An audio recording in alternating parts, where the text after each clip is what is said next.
Hello friends, আমি অর্পণ। তো আজকে একটা এক্সক্লুসিভ আপডেট তোমাদেরকে দেবো অ্যান্ড জিদ্দার একটা ওল্ড সিনেমার রিভিউ করব। তো ফার্স্টে যে আপডেটটা দেওয়ার আছে সেটা হচ্ছে দেবদাকে নিয়ে, দেবদা রিলেটেড এবং টেক্কা সিনেমাটা। তোমরা সবাই জানো পুজোতে আসতে চলেছে সৃজিত মুখার্জির মাস্টারপিস সিনেমা দেবদাকে নিয়ে, সেটা হচ্ছে টেক্কা।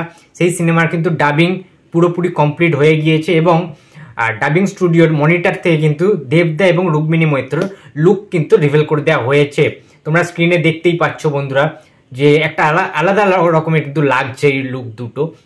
এবং টেক্কা অবশ্যই একটা এক্সপেরিমেন্টাল ছবি, সৃজিত মুখার্জির তো বটেই এবং দেবদারও কিন্তু লাইফে কিন্তু অন্যতম একটা অন্য ধরনের ছবি হতে চলেছে। ঠিক আছে, সমস্ত সিনেমার মতো কিন্তু টেক্কা সিনেমাটা হবে না, কোনো রকম মিল পাওয়া যাবে না।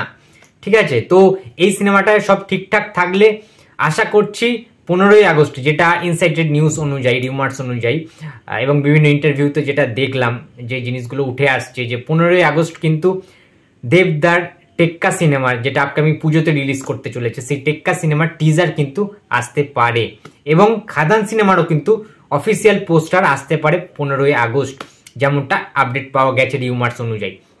এবং সেকেন্ড যেটা নিয়ে আজকে কথা বলবে এই ভিডিওতে, সেটা হচ্ছে 2012 সালটা না একটা আলাদা ইমোশনাল একটা ব্যাপার ছিল, একটা আবেগ ছিল।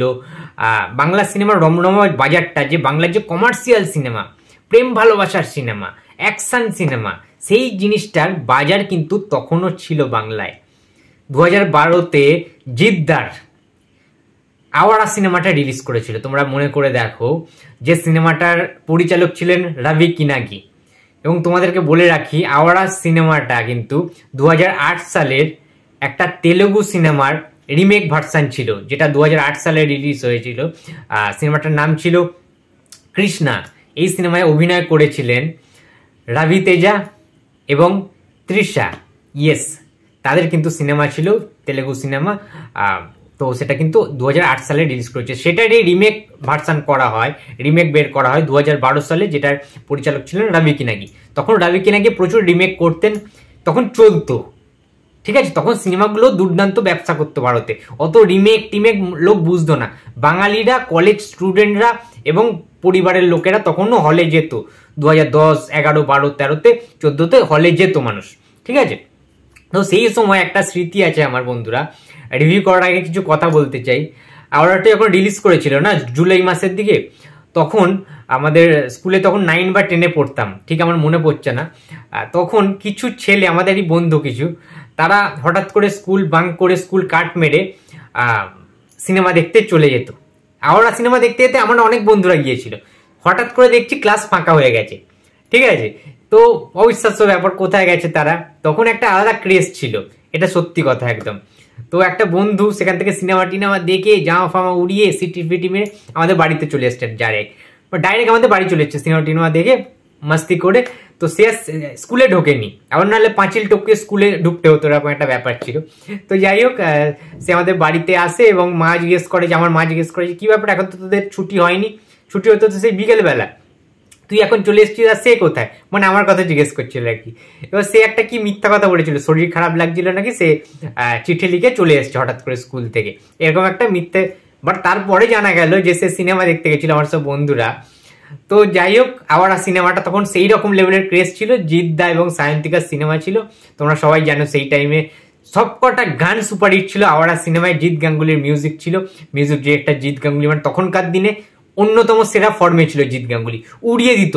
সমস্ত গানের কম্পোজিশন আলাদা লেভেলের ছিল। ঠিক আছে, একটা গান ছিল এই মনের রেডিও, এই গানটা ছিল দুর্দান্তভাবে সুপারহিট করেছিল।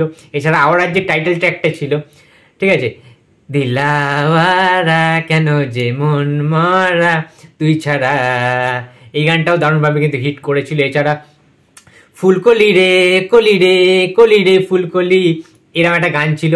ঠিক আছে, ওইটাও দুর্দান্তভাবে কিন্তু সুপারহিট করেছিল।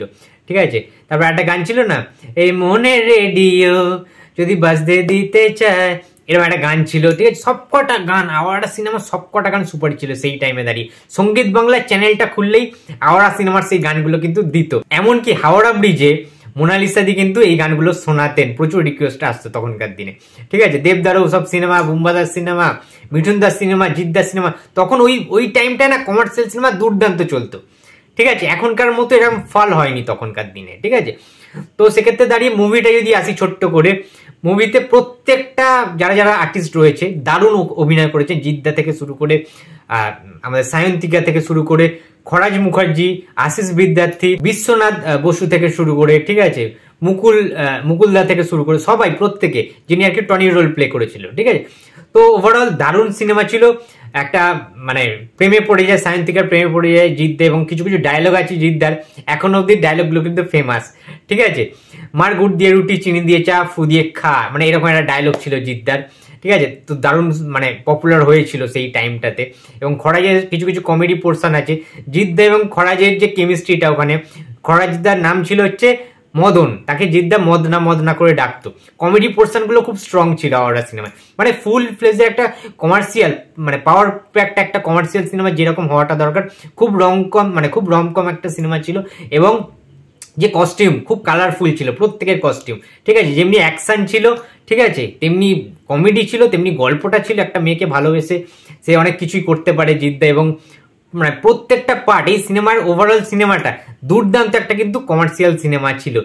একটা সিনেমায় যা যা দরকার লাগে সেই সব কটা এলিমেন্ট কিন্তু আওয়ারা সিনেমায় ছিল।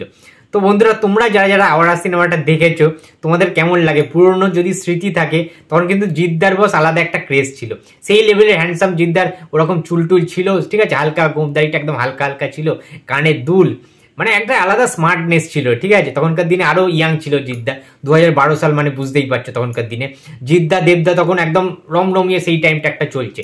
সেই টাইমে বুমবাদা মিঠুনদাও কিন্তু তুমুলভাবে বিজনেস করতো, ঠিক আছে, এমন একটা টাইম ছিল 2012 টাইমটাতে, ঠিক আছে। তো যাই হোক, আওয়ারা সিনেমাটা সেই টাইমে আলাদা লেভেলের আওয়ারা কিন্তু লাগিয়ে দিয়েছিল দর্শকদের মনে, এবং সেই যে পাবলিক রিয়াকশন বা দর্শকদের সেই সিটি, হাততালি, গলায় মালা পরানো, হলের মধ্যে জামা খুলে ওড়ানো, তখনও সেই জিনিসটা চলতো। এখন যেটা একেবারেই প্রায় বিলুপ্ত হয়ে গেছে, তখন চলতো, যেটা এখন সাউথে দেখা যায়, সাউথ ইন্ডাস্ট্রিতে, ঠিক আছে। তো সেই টাইমটায় একটা আলাদা লেভেলের ছিল বাংলা সিনেমা, এবং আওয়ারা কিন্তু জিদ্দার কেরিয়ারের অন্যতম একটা সেরা ব্লকবাস্টার সিনেমা, সুপারহিট সিনেমা কিন্তু ছিল।